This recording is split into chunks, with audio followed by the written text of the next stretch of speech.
All right. Hello, everybody. I hope you all are doing well. This is DFS Army's tournament strategy show, where typically we'll look at last night's slate, then we'll look at today's slate, game plan, guys we want to be over on, game plan, what lineups might look like a little bit, and just what we want to prioritize here. And then, of course, later today, we'll do the pre-lock show where I'll show exactly what I'm doing in the domination station for myself on this slate, and then also just kind of give any advice that and answer any questions that kind of come up. I was sick yesterday, still a little sick. You might be able to hear it in my voice.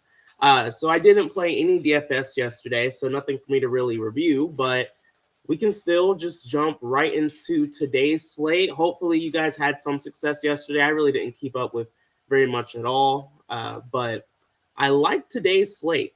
When you look at the totals of this two-gamer, and I'm going to be honest, guys, I am kind of sick of two-gamers, but this is the last one, so hopefully we won't have any major issues there. But anyway, when you look at these two games, the highest total is this Pacers-Bucks game. This is where I want the vast majority of my players to come from. And then I like having a few, like anywhere from like 1 to 3 of my players will come from like the New Orleans and the Pelicans versus Lakers game. So obviously it's a two-gamer. You can't fade a game, but I am strongly prioritizing the Pacers-Bucks game here. And we're also going to do something a little bit different. Instead of going game by game, I think it makes more sense on these two gamers to go position by position, just because it helps illustrate how we should think about lines today a little bit more. If you guys disagree with me, let me know. We don't have to do this every two gamer, but I kind of like the way this illustrates a bit more. E-Money, hope you're doing well. Agreed, ready to get on track here. So first things first, you see the most expensive guy at the point guard position is the one and only Tyrese Halliburton, who was fan-freaking-tastic in his last game. Still didn't make the Nuts lineup, though, is an important thing to realize at his expensive price tag. He's $10,600 today, and you know I like playing guards against the Bucks. So Halliburton's one of those guys that I'm definitely going to have exposure to. Ownership is weird on two gamers. It definitely does vary pretty dramatically. So this is just an idea of where ownership will be. I'm not going to let ownership dictate what I do too much on a two gamer, but I don't think I would love to get around field weight to Tyrese Halliburton around 22%, but I'll be honest with you all, I don't think that's going to happen on this slate, but Halliburton's someone I do want exposure to. So, and just so in some of my original runs, I'm only getting around 10% Tyrese. And so I'll have to live with that. I'm only doing 20 lines today, so can't play everybody. But this is a good matchup. I love this game for Halliburton, and he's a very viable play.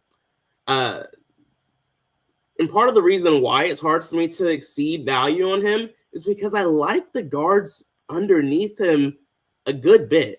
Obviously, I can't say I like them, and I don't expect them to score more points than Tyrese. But I definitely like Damian Lillard here. He's only 9K.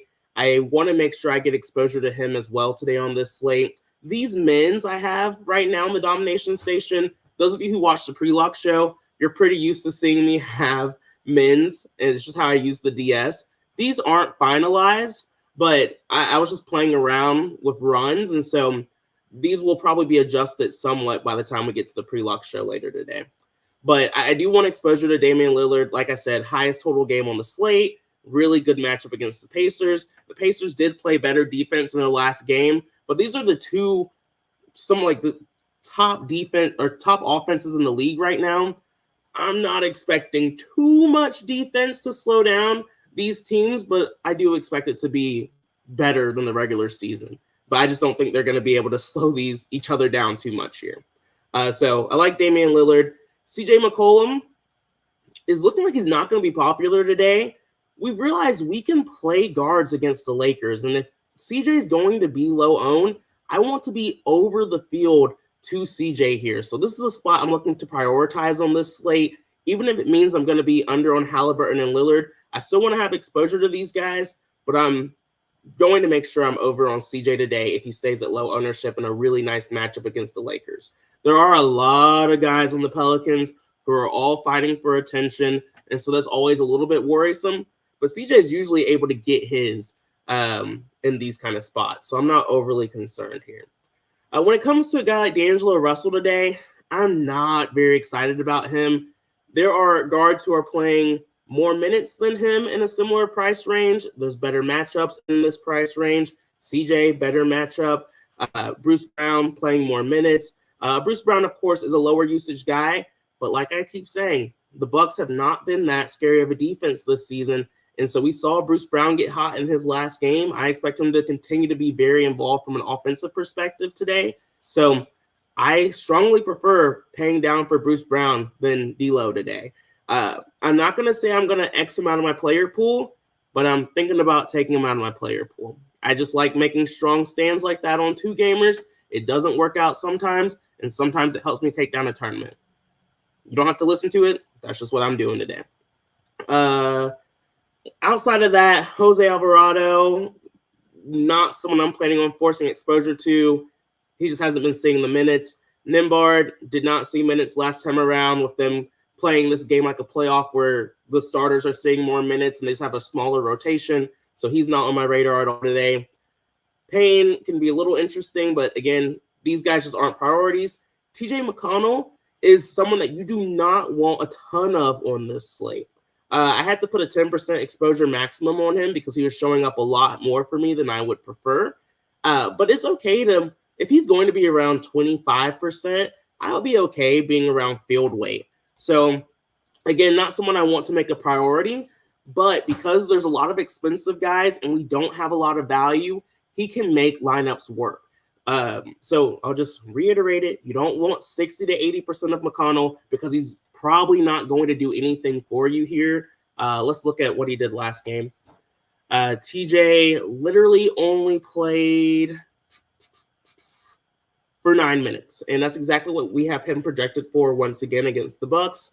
Assuming this game stays close, I'm assuming he'll probably see close to that 9, 10, maybe 13-minute range, and he'll probably score anywhere from 11 to 15 points. If we're lucky and he's extremely efficient and he gets going, maybe 20, but that's pushing it. That would make him a nuts play if he does get into the 20-point range. But like I said, I'm expecting more so like 9 to 11 points. So I'm comfortable being around field weight to TJ, but he's really just that value play that just makes some things work. So just to recap, point guard position, like Halliburton, but will probably be under the field. I like Lillard. Ideally, where are we with him? Currently, yeah, okay. Lillard, I actually am over the field on right now, so I'd love it if that can stay that way. But again, I like him, but I'm not overly prioritizing him by any means. Just making sure he shows up in lines. And then with CJ, we have a 10% min on him, and that's a leverage play. Ideally, I'll be around 15 to 20% on CJ tonight because I do like him that much, but we'll have to see how ownership continues to shape up throughout the day. And then outside of that, when it comes to D'Angelo Russell, not planning on having too much exposure to him today. Bruce Brown, I do like. He'll be in a lot of my lineups today. Jose, not on him. Nembhard, not on him. Campaign, not on him. TJ is that filler option for you on this slate. Thomas, man, appreciate it. Pre-lock show, I put what time it will be in the Discord. It will be earlier today. It's TBD, just kind of depending on how the day goes, to be honest. Appreciate you, Zolo. Glad to be back. Jimmy, hope you're doing well, guys. Just got in here. We're talking about FanDuel. We're talking about DK. I'm a DK player, but at DFS Army, we do have some coaches that help with FanDuel, like I think it's Madness or Mutt, and Uppers has a little bit of insight on FanDuel as well, but I am primarily a DK player. Sorry. Let's see. Moving on. Shooting guard position. Shooting guard is interesting today because there's quite a few chalky options, and the truth of the matter is that none of these guys are going, you shouldn't feel great about any of them. Brandon Ingram at 8K will start up top. Fine option, decent matchup, well priced at 8K, not overly expensive. He just doesn't stand out for me. If he shows up in my lines, that's fine. I'm not against it, but he's just not someone I'm going to prioritize. As of right now, he's showing up for me around 25%, which is around field weight. That's fine. I'm not touching him. I'll get however much the domination station wants me to get. Not overly different. For Buddy Hield, we saw what he did last time out. Again, this is a game I like having exposure to. Buddy is currently, I'm around 15% on him. Again, that will probably change by the time we get to the pre-lock show. But again, not someone I'm trying to prioritize on this slate. However much I get, thanks to the domination station, the optimizer, that's how much I'm going to have. Austin Reeves is someone that I'm not looking to prioritize on this slate. I think the cheaper shooting guard options and or paying up for Brandon Ingram is where I'd rather go on this slate. 6K Brandon Austin Reeves is fine, but like I said, I just think on a two-gamer, I like to take stronger stands. So D'Lo and Austin Reeves are kind of the two guys I'm more comfortable fading. There's one really chalky guy that I'm also looking at fading, but I'm a little bit more nervous about that. Whereas with Austin Reeves and D'Angelo Russell, I feel pretty decent with those fades today. Next up, we have Chris Middleton. Now, I was hoping in the last game that Middleton would see a bit more time with teams taking the in-season tournament a bit more seriously. But Chris Middleton saw his usual 26 minutes, which is pretty much exactly how much run he's been seeing so far. With that being said, the game against the Knicks was a blowout. So you can make an argument that maybe he would have seen more run if the game was closer. But to be honest, where his minutes saw the biggest cut were in the second quarter and in the third quarter, where the rest of the starters were playing and Chris Middleton was not.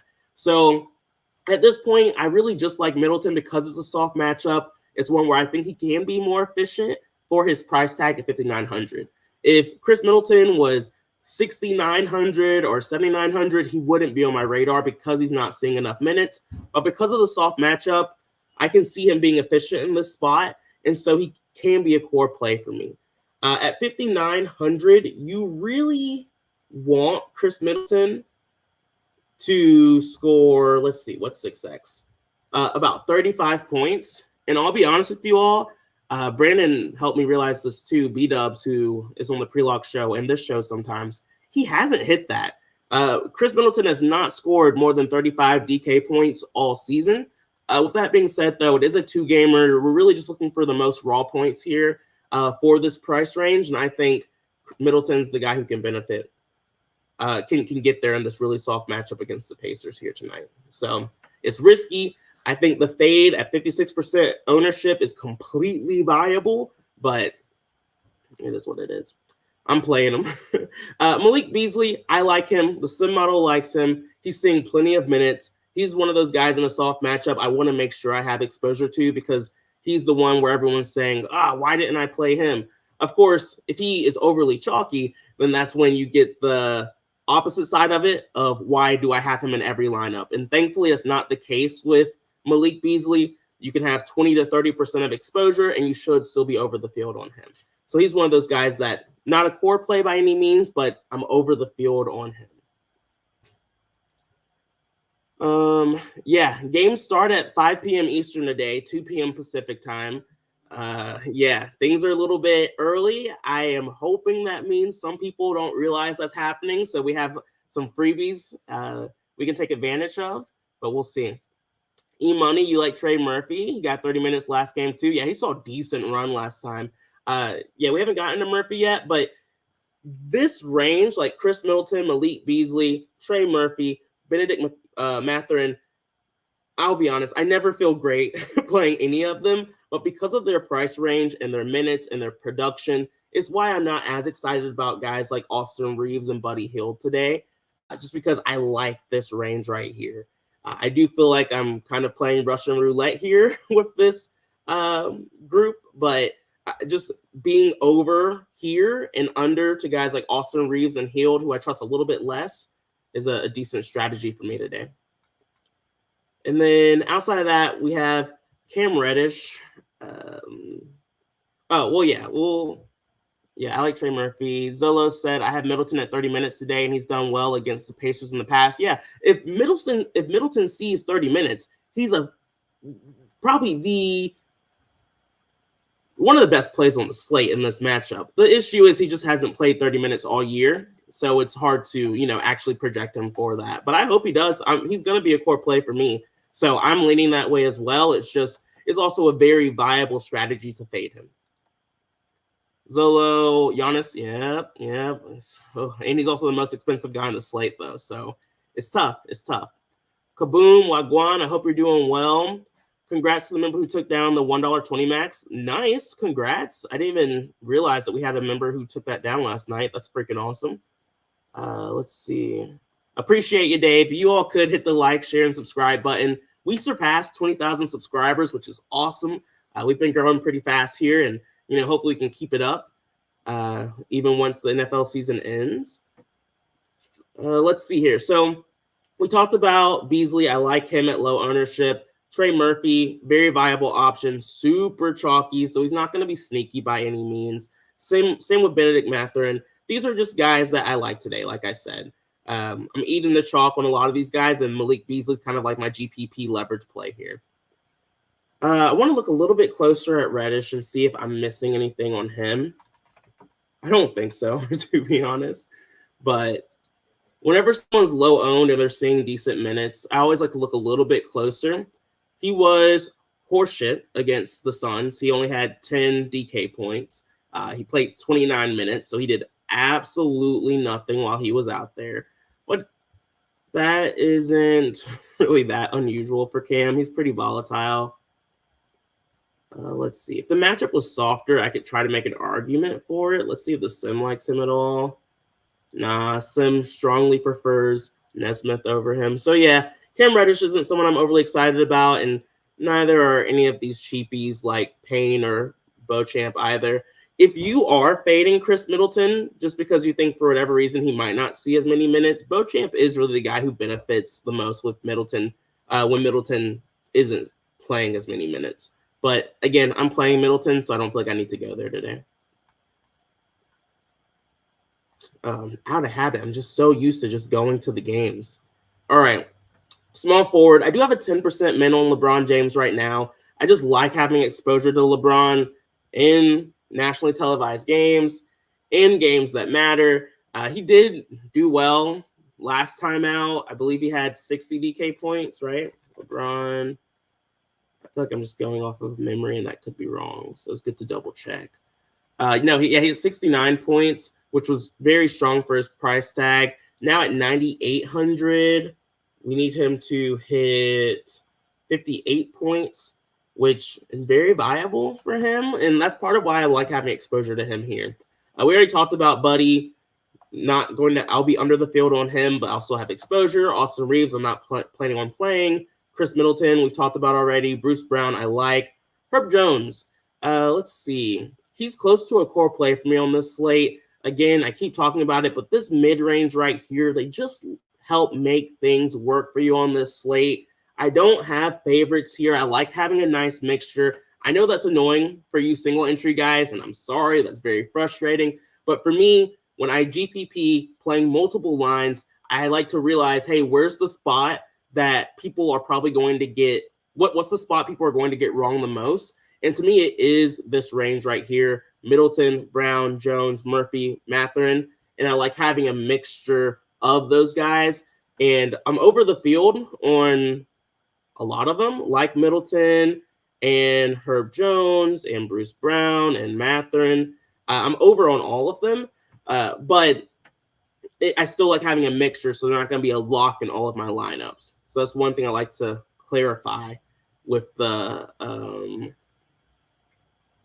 core plays that I'll have later today.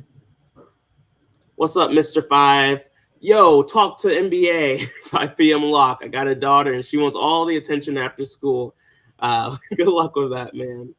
Let's see. Vanderbilt is my value play at 3,800. Yeah, Vanderbilt, I'm double checking. I might have to force him in a little bit, to be honest. Let's see. How did he do last time out? I don't remember anymore. 13 points, played 14 minutes. Yeah, he was okay. It's not bad at 3,800 on a two-gamer. But again, he's just one of those guys that I'm not going to force on this slate.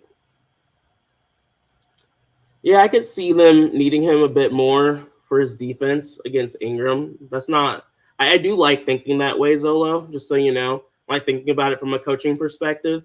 But, I mean, for me, similar argument to be made for, like, him against the Suns. You know, there's some other options there. I don't know. I feel just the same way I felt about him last night. I like him as a value option, but not a guy I'm going to prioritize too much. But definitely viable. You're not crazy for that. Mr. 5 said, lock Braun in 20 max. I don't hate it. I'm not going to do it, but I do like Braun today for sure. Let's see, how much do I have? I think I'm under the field on him because I'm right at field weight currently. Yeah, I'm right at field weight on him, but I'm at field weight, but I'm not locking him. I like other studs a bit more. The hard part about locking Braun is that if you lock him, you're not able to get exposure to the other studs as much. You can get some duos with like LeBron and Halliburton, but you're playing all the bums. Whereas for me, I like having a nice mixture. So I have some balanced lineups, but then I have some of those scrubs and stars lineups as well. I hope that makes sense. It's a lot of DS optimizing that I like to do, but locking in is one of the easier ways to take down a tournament when you 20 max. So I've never done that for my 20 max wins, but it's viable. Theo, what's up, Josiah? Let's get this. Agreed, Theo. Let's make it happen. Let's see here. Small forward. We talked about, I like this mid-range, and I like playing LeBron, fading Hield, and Reeves. But still playing Hield, but probably not playing Reeves at all. Outside of that, Prince, not trying to get to. Beauchamp is fine as like a flyer, but not a priority for me. All right, power forward and center is where this slate actually gets interesting, to me at least. This is where some of my favorite plays are. Giannis at 11K. Again, fantastic game. I love the spot, but unfortunately, I'm not forcing exposure to Giannis. I am forcing exposure to Halliburton, LeBron, AD, and so I'm hoping that's just enough to carry me and Giannis doesn't kill me. That's always a scary thing, but that's one of my stands on this slate. You just kind of have to do your thing. Yeah, like you can tell, like the Lakers all played a shit ton of minutes in their last game, and they're playing these guys heavy. And I love that about this tournament, that these guys care. So I have a 10% min on LeBron James. I'm going to at least be around field weight. You can obviously go heavy here. But the guy I'm going to prioritize on this slate is Anthony Davis. Love the spot for Anthony Davis. He's only 9,600. It's rare we see him this cheap, and he's been fantastic this season. I'm just happy he's not anywhere near as expensive as some of the other guys on this slate because it makes it pretty easy for me to prioritize him. Also, Anthony Davis is power forward and center eligible, and so it makes it even easier to play AD on this slate. I'll have a crap ton. Right now, I'm only at 45%, but that's just because of some of the recent changes I made. Like I said, I'll at least be over the field on AD. More likely than not, I like him being a core play on this slate for me. I like prioritizing him. Next up, we have Zion Williamson. He has a really good track record against the Lakers, but throwing that outside the window, I like playing bigs against the Lakers. Zion's been in decent form lately. He's been a bit more aggressive, and so I like being over the field on him. Common trend here, I like taking shots on CJ and Zion and one other guy against the Lakers tonight, and I love their low ownership because of, myself included, everyone focusing on that first game. So that's kind of how I'm treating it. 20% min on Zion for now, might go higher. Herb Jones, we talked about, he'll show up in a lot of your lines. Bobby Portis did well last time out. This is, again, a nice spot for him in a really fast-paced game, soft matchup. If you like, I don't think it's crazy to take a shot on Bobby here. If I got exposure to him naturally, I wouldn't be mad about it. But currently I'm not. And so I just like to trust the DS in spots like this. If I get exposure to him, I get it. If I don't, I don't. And I'm not currently. He's not someone I care enough about to force exposure to. Obi Toppin, similar story here. Am I getting exposure? I have him showing up a little bit, but not a ton. Not willing to adjust it at this point. Nesmith saw plenty of minutes last time out. He's someone that I like seeing showing up. Matchup against the Bucks, again, not something I'm overly concerned about these days. And so Nesmith, as of right now, is a core play for me, and I do plan on being over the field to him. So yeah, I like the spot for him. And then you'll see Hachimura show up for me. Currently, I'm double the field. I think that will go down a little bit closer to field weight by the time we get to the pre-lock show. But, making the domination station do exactly what I want to do takes some crafting. And since we're a little bit limited on time today, that's why I started working on it a little bit earlier. But we'll have it all together by the pre-lock show. But I'm fine having some exposure to Rui here. 4,100, staying around 20 minutes, can get hot. But again, not someone that I want to have too much of. He's not a core player or anything like that for me. We talked about Vanderbilt already. Saw a decent run last game. And by decent run, I mean he played. He's someone that, like Zolo mentioned, is a strong defender, and that's why he usually sees decent minutes. But he is coming back from an injury still, and so there's no guarantee he will see more run here. And so that's what's concerning me, and that's why I'm not going to make him my priority. But because he's cheap, I'm okay with him showing up in a few of my lines. I'll be okay with anywhere from probably like 20 to 30% Vanderbilt, maybe 40, but I wouldn't want much more than that, to be honest. Currently, I'm at 5%, and again, I'm not going to force him in unless I see something between now and the pre-lock show, which I don't expect, to be honest. And then last but not least, we have the center position. Oh, you are right. Let's see. That would be a fun match. Bron against Giannis and AD. I feel like that would just be like a real, that would make this tournament feel legit and serious and intense. I think that's kind of what it needs, but if the Pacers slide in there against the Lakers, I wouldn't be mad either. If the Pelicans win, that's kind of a bummer. I'm not going to lie. Jimmy said, been coming up a little short in my contest, like 2 or 3 points. Hope I get that play that gets me over the top, like early slate room for some NFL. Hopefully it comes through today, especially when you're only off by 2 or 3 points. That's super frustrating. But at least my thought process has always been, if I have like a top 100, top 50, top 10 line, I'm doing things the right way. It's more so when you rarely ever have top 100 lines, when you might need to start to think things through a bit more. Theo, revenge narrative for Ingram. Yeah, it's interesting. Right now I am over the field on Ingram. Jimmy, pre-lock show will probably be, I have it in the Discord. I don't remember what time I said it was going to be right now, to be honest. Arson said Lopez or Portis. Lopez for me. Speaking of centers, talk about Giannis. Unfortunately, probably won't have exposure to him today. 10% min on Davis, 20% min on Zion, like him. Miles Turner. Miles Turner's a core play for almost everybody in the industry today. And I think he's a fine play. I think he's a strong play, probably one of the best plays on the slate, to be honest, just because of his price tag and what he allows you to do on the slate. For me, you guys know, I like playing bigs against the Lakers. And also, I'm pretty sure, if I'm remembering correctly, Giannis Valanciunas broke all of our hearts earlier this week, which means he will be lower owned. And just like other plays in the past, if someone hurt me one time, I really do not care. I will go right back to him because we know he has 50-point upside at low ownership. I will go right back to him. And Arson, I hear you, man. It's totally fine not to play him. You know me. I always say, I just tell you all what I'm doing. And if you don't want to do it, that's totally fine. I don't win every slate, So it's always fine to not do the advice I'm giving.